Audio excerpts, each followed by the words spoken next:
নমস্কার, শান্তনু হাজরা বলছি। আজকে বাংলার ভবিষ্যতের কথা বলা হোক, আলোচনা করা যাক। বাংলার পশ্চিমবঙ্গের একটু যে উন্নতি হয়নি তা নয়। গত 50 বছরে কোথায় ছিল সেই ফ্যান খাওয়া, সেই দারিদ্র সীমার নিচে সবাই দুর্ভিক্ষ, ফ্যান দাও ফ্যান দাও, সেখান থেকে অশনি সংকেতের মধ্যে সিনেমা তৈরি হয়েছিল। তো সেই যুগটা আর নেই। মানুষ খেয়ে পরে বাঁচছে, জমির কিছুটা বন্টন হয়েছে, নানান রকম সরকারি স্কিমের সাহায্য সাধারণ মানুষ পাচ্ছে। আর যেটা হচ্ছে সেটা হচ্ছে গিয়ে যত জমি আছে চাষযোগ্য সবটাই ব্যবহার হচ্ছে। 50 বছর আগে মাত্র 15-20 শতাংশ ব্যবহার হতো, বাকিরা সব জমি মানে কর্ষণবিহীন জমি, মানে ডাঙা পড়েছিল। তারপর বামপন সরকার এসে না, কমিউনিস্টরা দীর্ঘদিন লড়াই করে, সব কমিউনিস্ট এই জমির অধিকার ছিনিয়ে নেওয়ার চেষ্টা করেছিল, কিন্তু পারেনি। বামপন সরকার আসার পরে এই জমিদার থেকে জমি কিছুটা কেড়ে নিয়ে গরিব মানুষের মধ্যে বিলি করেছে। সেখানে ভুল ত্রুটি আছে, সেখানে অনেক তোলাবাজির ব্যাপার আছে, আমি সেই দিকেই যাচ্ছি না। আমি ওভারঅল একটা কথা বলছি এ বিষয়ে। আমাদের পূর্ব নেতৃত্ব, আমাদের বলতে কমিউনিস্টদের পূর্ব নেতৃত্ব অনেক অনেক বেশি কাজ করেছেন অন্যান্য পার্টির তুলনায়। তা বামফ্রন্টটা বেশ চলছিল। লাস্টের দিকে কি হলো, শেষের দিকে অর্থাৎ 2000 সালের পরে বুদ্ধদেব ভট্টাচার্যকে নরম পেল, উনি তখন মুখ্যমন্ত্রী হলো কি, এটা এক শ্রেণী দুষ্কৃতীদের হাতে নেতৃত্ব চলে গেল। তখন বিমান বোস বৃদ্ধ, জ্যোতি বসু নেই, রিটায়ার্ড, অনিল বিশ্বাস মারা গেছেন, এই এই ধরনের লোক, আমি বাকিদের বলছি না, তারাও এর মধ্যে ছিল। বিশেষত নিচে তলা একটা বিরাট অংশ, তারা যা মন তাই করতে লাগলো। তারা তখন আর পার্টিটা কমিউনিস্ট পার্টি ছিল না, তখন একটা বুর্জোয়া পার্টি হয়ে গেল। এবং যেটা করলো সেটা হচ্ছে কি, সমস্ত রকম অনুদান বন্ধ হয়ে গেল, সমস্ত রকম সরকারি সাহায্য সব নিজেরা কক্ষিগত করতে লাগলো। চাকরি বাকরি প্রায় হলো না বললেই চলে। কারণ বামফ্রন্টের শুরুতেই একটা special right for schedule type ছিল, রাজীব গান্ধী করেছিল, সেখানে কিছু হয়নি। পরবর্তী দিনে আর ইন্ডাস্ট্রি বাড়েনি, ইন্ডাস্ট্রি শুধু বন্ধ হয়েছে, সমস্ত অভিশাপ বামফ্রন্ট সরকার খেয়েছে। তা লাস্টের দিকে, শেষের দিকে এমন হলো যে সিপিএম যখন পায়ের তলায় মাটি হারাতে লাগলো, যে গণভিত্তিটা নষ্ট হয়ে যেতে লাগলো, তখন বেপরোয়া হয়ে উঠলো। তখন দল মত নির্বিশেষে সবাইকেই ঠ্যাঙার বাহিনী দিয়ে ঠেঙাতে লাগলো। এই সময় মানুষ ভীত সন্ত্রস্ত হয়ে গেল এই ঠ্যাঙারে বাহিনীর কাছে। ঠ্যাঙারি বাহিনীর ভয়ে তারা ভাবতে লাগলো কবে এই সরকারটা চলে যাবে, এবং এই ভাবনাটা দ্রুত চারিধারে ছড়িয়ে পড়লো। সেই সময় এখানে মশিয়া হয়ে এলো মমতা বন্দ্যোপাধ্যায়। কারণ মমতা বন্দ্যোপাধ্যায় তার আগে ব্যক্তিগত স্তরে যেখানেই বিপর্যয় সেখানেই উনি চলে যেতেন, বাংলার মানুষের পাশে থাকতেন, মানুষ ভেবেছিল। কিন্তু মমতা ব্যানার্জি জানতেন যে সিপিএম ইচ্ছা করলে 1 ঘন্টার মধ্যে ওই তৃণমূলকে গঙ্গার জলে ভাসিয়ে দিতে পারে, সেজন্য উনি এগোতেন না। যখন রেশন আন্দোলন হয়, খুব কাছ থেকে আমি দেখেছিলাম, ছোটো থেকেই সাংবাদিক সুলভ আমার মনোভাব, তা সেখানে দেখলাম যে যখন যেখানে যেখানে রেশন আন্দোলনে আগুন জ্বললো, সেখানে এসে তৃণমূলের লোকেরা এসে বলতো যে আমরা আপনাদের পাশে আছি ঠিকই, কিন্তু আমরা কিন্তু আগুন জ্বালাতে বলিনি। কারণ এই হিংসাশ্রয়ী আক্রমণ, হিংসাশ্রয়ী বিক্ষোভ তৃণমূল চায় না।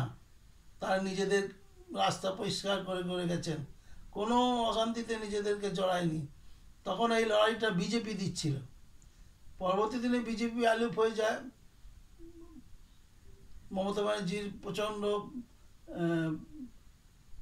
যে একটা বিরাট ফিগার হয়ে দাঁড়িয়েছিলেন উনি, সেই জন্য বিজেপি আর দাঁড়াতে পারেনি এখানে। তাই এই নেতৃত্ব, রেশন আন্দোলনের নেতৃত্বটা বিজেপি দিয়েছিল। তা মানুষ চাইছিল এই সিপিএম সরকারটা চলে যাক, কারণ এমন এমন ঘটনা ঘটেছে, ধরুন একটা গ্রামে লুট হবে, যে কংগ্রেসের বাড়ি বা সিপিএম বিরোধী লোকেদের বাড়ির লুট হচ্ছে, পরপর 5টা বাড়ি লুট হবে। মেনলি ওরা গাড়ি করে আসতো, ট্রাক্টর নিয়ে আসতো, দিয়ে টিভি ফ্রিজ এই জাতীয় জিনিস নিয়ে চলে যেত, লেপতোষক শব্দ নিয়ে যেত, এবং মানুষের মনে প্রচণ্ড একটা ক্ষোভ তৈরি হলো। এবং দেখা গেল যে লুট করতে করতে দুটো তিনটে বাড়ির পরে একটা বাড়ি সিপিএমের বাড়ি, নেতৃস্থানীয় লোকের বাড়ি, তার বাড়িটাও লুট হয়ে গেল। এ তো ওই ফাল্গুনী মুখার্জি মরে যাওয়ার পরে দেখলাম। যাই হোক, কোনো পার্টিকে দোষারোপ করা আজকের প্রতিবেদনের কাজ নয়। সবাই ভালো থাকুন, সবাই মানুষের উপকার করুন, মানুষের কাছে থাকুন। তো এই সময় মমতা ব্যানার্জি বা তৃণমূল সরকার, তৃণমূল পার্টি মানুষের পাশে এসে দাঁড়ালো। মানুষ ভাবলো এই সরকারটাকে, এই বামপন্থ সরকারটাকে ফেলে দিয়ে তৃণমূলের হাত ধরি, হুড় করে তৃণমূলের ভোট বেড়ে গেল। তারপরে তৃণমূল, বামপন্থ, সিপিএম যেরকম ক্ষমতায় এসেই মানুষের জমির অধিকার খানিকটা ফিরিয়ে দিয়েছিল, নিবিড় চাষ, জলসেচের ব্যবস্থা, জমিতে জমিতে জলের ব্যবস্থা, এছাড়াও অস্ট্রেলিয়া থেকে দামি জাতের গরুর বীজ নিয়ে এসে এখানকার গাইগুলোকে আবাদ করা এবং দুধ 10 গুণ বাড়িয়ে দেওয়া, 10 গুণে যে 20 গুণও বেড়েছে কোথাও কোথাও। তো নানান ভালো কাজের মাধ্যমে তারা এস্টাবলিশড হয়ে গেছিল এখানে, এবং এই অবস্থায় ছিল 2000 সাল অবধি। আমার মত বুদ্ধদেব বসু বসার পরেই এই দুষ্কৃতীরা, সুযোগ সন্ধানীরা সিপিএমের দলে ঢুকে এরা তোলাবাজি, লুটতরাজ করতে লাগলো এবং মানুষের প্রাণ ওষ্ঠাগত করে দিল। মানুষ প্রাণ ভয়ে তৃণমূলের হাত ধরল। তৃণমূলও সঙ্গে সঙ্গে ক্ষমতা এলো। ক্ষমতা আসার পরে তারা বিশ্বজুড়ে তখন ওই লক্ষ্মী ভাণ্ডারের মতো প্রকল্প চালু হয়ে গেছে, পাকিস্তানি চালু হয়ে গেছে, বেনজির চালু হয়েছে বহু কাল আগে, 20 বছর হলো চালু হয়েছে, যেখানে মানুষকে সরাসরি টাকা দেওয়া হতো। এছাড়া কোভিড পরবর্তীকালে সমস্ত পণ্ডিতরা বলল যে মানুষের হাতে এখন কিছু নগদ টাকা দেওয়া দরকার। হিসাব নিকাশ করে সরকার দেখলো হ্যাঁ দেওয়া যায়, রেশনও দেওয়া যায়, টাকাও দেওয়া যায়, দিতে লাগলো। আশীর্বাদটা তৃণমূলই পেয়ে গেল। তো সেই তৃণমূলকে এখন সরাতে গেলে অনেকগুলো প্রশ্ন আসছে। প্রথম হচ্ছে যে কমিউনিস্টরা দীর্ঘ জমির আন্দোলন করে যে ফল পেয়েছে, সেই ফল কিন্তু মমতা ব্যানার্জি বুকে আগলে রেখে দিয়েছেন, উনি নষ্ট হতে দেননি।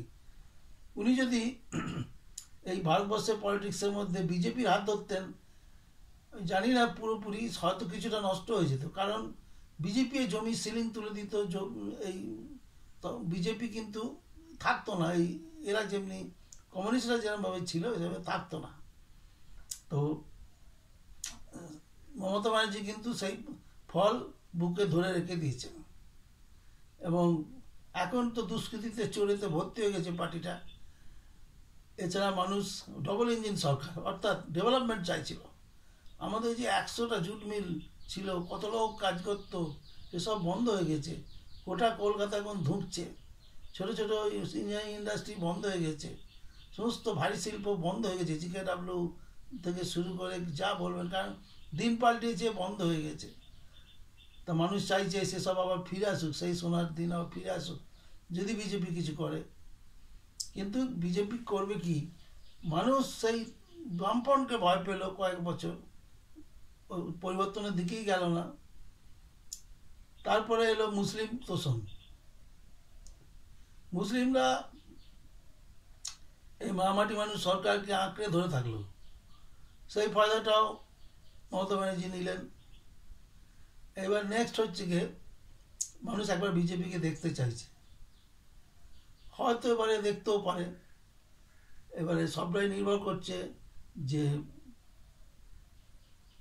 তৃণমূলকে আর কতটা মেলাইন বা আর কতটা তার মুখোশ খুলে দিতে পারবে বিজেপি, তার উপরে। কারণ আমরা দেখেছিলাম যে বিরাট গণভিত্তি ছিল না তৃণমূলের, কিন্তু তারা কিন্তু মানুষের নেগেটিভ ভোটে তার কিন্তু ক্ষমতা এলো। এইভাবে